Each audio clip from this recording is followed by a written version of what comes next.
He didn't plan to change medicine, but one small accident in his lab saved millions of lives around the world. This is the story of Alexander Fleming, the man who discovered the first antibiotic, penicillin. Alexander Fleming was born in 1881 in a small farm in Scotland. He was quiet, curious, and loved nature. He spent his childhood exploring the countryside, watching animals and insects, and wondering how life worked. His teachers noticed his sharp mind, and he later won a scholarship to study medicine in London. He said, "One sometimes finds what one is not looking for," and that would soon come true in his life. After finishing his studies, Fleming became a doctor and researcher. He worked at St. Mary's Hospital in London, where he studied how infections spread and how the body fights germs. At that time, there were no antibiotics. Even a small cut or infection could be deadly. Fleming wanted to find a way to help the body fight bacteria safely. In 1928, something amazing happened, by accident. Fleming was working with bacteria called staphylococci. He left some Petri dishes on his desk and went away for a 2-week vacation. When he returned, he noticed something strange. One of the dishes had grown a mold, and around the mold, the bacteria had completely disappeared. He looked closer and realized the mold was killing the bacteria. That mold was called Penicillium notatum. Fleming tested it further and found that it could destroy many harmful bacteria without harming human cells. He had discovered penicillin, the world's first antibiotic.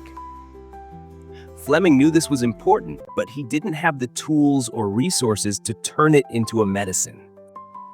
He wrote papers about it and continued his research quietly. Years later, other scientists, Howard Florey and Ernst Chain, read his work and helped develop penicillin into a real drug. During World War II, penicillin was used to treat wounded soldiers and stop deadly infections. It saved countless lives. Soon, penicillin became available worldwide. Diseases that once killed millions, like pneumonia, scarlet fever, and blood infections, could now be cured. Fleming, Florey, and Chain were awarded the Nobel Prize in Medicine in 1945 for this life-changing discovery. Fleming warned people, though, to use antibiotics carefully. He said, the misuse of penicillin could lead to resistant bacteria. His words were wise, and still true today. Even after becoming famous, Alexander Fleming stayed humble. He continued working in his small laboratory, teaching young scientists and searching for new ways to help humanity. He once said, "I have been frequently asked if my discovery was the result of chance. I can only reply that, of course it was. But chance favors only the prepared mind."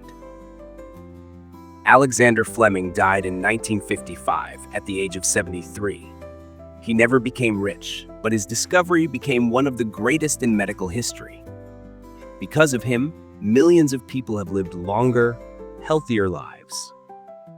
From a curious boy on a Scottish farm to the scientist who discovered penicillin, Alexander Fleming proved that even a small accident can become a miracle when you are curious enough to notice it.